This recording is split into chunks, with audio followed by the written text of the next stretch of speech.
St. Barnabas now offers auto care as a part of St. Barnabas Delivers. Thanks to a long-standing partnership with Rudolph Auto Repair on Route 910 in Pittsburgh's North Hills, residents and employees of St. Barnabas can have their vehicles picked up for service and brought back to their home for free. Now that's the ultimate inconvenience.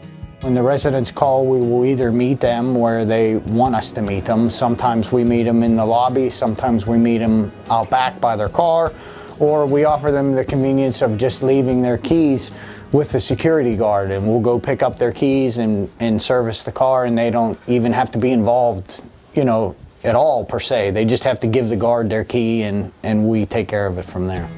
But convenient auto repairs are not the only service available to St. Barnabas residents at Rudolph.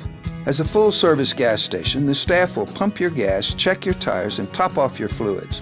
It's an added service that you can only get at Rudolph's. If they need fuel, they can come here for gas and we pump the gas for them. They don't even have to get out of their car. It's convenient. It really is. That we're one of the very few full-service gas stations left around here. There's none in this area, so it's an advantage for them to come here just for that. And all the proceeds from Rudolph, whether they come from a St. Barnabas resident or from the business's huge customer base within the general public, go to the Free Care Fund at St. Barnabas, providing life-saving care for patients in need.